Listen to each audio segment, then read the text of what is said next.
Hey, we got Anthony Joshua versus Jermaine Franklin, the foe of his former foe, Dillian White, going down on April 1st. Hey, before we get into it, let's send out our blessings. Blessed love and blessed day, old boxing world, boxing nation, fighting world, fight nation. It's Coach Fire, and this is real life boxing.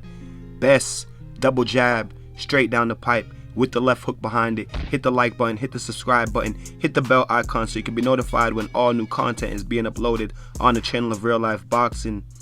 Put the left hook behind it and share the video, please, and thank you. Let's do a little quick read from Boxing News 24 by Barry Holbrook that I'm gonna read, and the article tells us why and how this fight is happening, and then I'm gonna dissect it for y'all. Anthony Joshua's fight against Jermaine Franklin is now official for April 1st on a regular non-pay-per-view on DAZN at the O2 Arena in London, England. This is a must-win fight for the 33-year-old former two-time heavyweight champion Joshua, 24-3 with 22 big wins coming by KO, as he can no longer afford to absorb defeats if he wants to achieve his dream of capturing another world title. Although the American Franklin, 21-1 with 14 KOs, is supposed to be a tune-up for Joshua to prepare him for his summer fight against Dillian White, the reality is that this is a risky matchup for AJ, one that he could lose. AJ taking a big risk, Joshua is putting his career on the line by electing to fight the blazing fast combination puncher Franklin because he has a similar style as Andy Ruiz Jr., but without the excess tonnage that the Mexican-American carries around. The fans that witnessed the Franklin-White fight last November recognized that Franklin should have won that contest by at least 6 rounds as he outboxed and outworked a very old-looking Dillian White. Quick dissection. I disagree that Franklin won that fight. I covered that fight, and I did a post-fight, so y'all go back and check that out. It was a classic example of a home fighter White being given a decision he didn't deserve. This time Franklin vows to take the judges out of play for his second trip to London. Not surprisingly, Franklin doesn't want to take chances of getting the business a second time in a fight in the UK.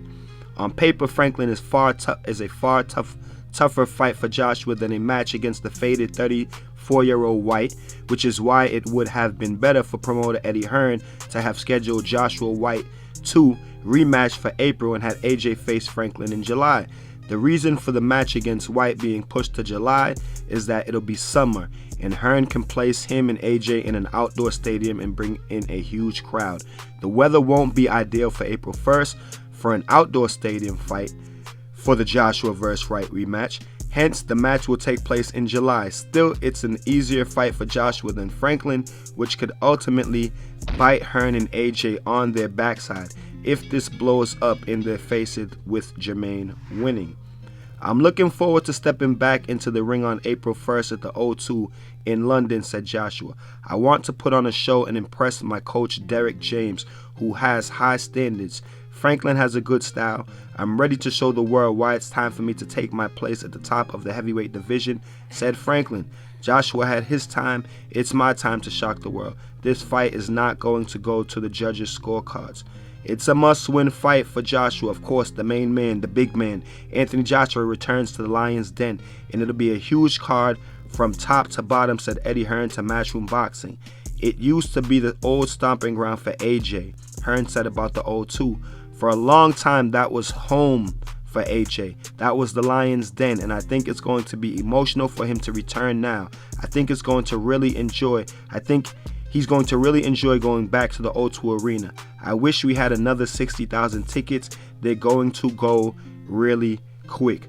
Those are the words of Anthony Joshua, Jermaine Franklin, and Eddie Hearn. So this fight is happening because I guess they wanted Dillian White to be Anthony Joshua's next opponent, but Eddie Hearn wants that to be in a bigger arena in London. Of course, it's always a money thing. Forget about what's good for the fighter. For me, I think that either fight is good for AJ. I think that either Dillian White or Jermaine Franklin is a good tune-up fight for Anthony Joshua. Of course, they're not world titleist. So anyone underneath the world titleist, I think, is a good tune-up for Anthony Joshua, to be honest. You know what I'm saying?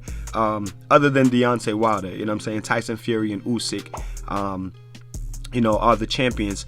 I think that Anthony Joshua deals with Jermaine Franklin. I think that it's an entertaining fight given Jermaine Franklin's fight style, but I also think that if Jermaine Franklin intends on going in there looking for the knockout, he can put himself in troubled waters. You know what I'm saying? And going back to the part about Jermaine Franklin beating Dillian Whyte, I don't think that he beat Dillian Whyte. I don't think that he was consistent enough in his approach and in his attack throughout the entire fight. I think that he had good moments in the rounds, and a lot of the rounds that he had good moments in, I still gave those rounds to Dillian Whyte for the more consistent work behind the jab, coming forward behind the jab. Of course, what Jermaine Franklin was doing looked better because of the hand speed and the combinations, but all of those punches, you know, weren't hitting Dillian Whyte. Dillian Whyte was catching and rolling a lot of those punches, so the work looked good. But to me,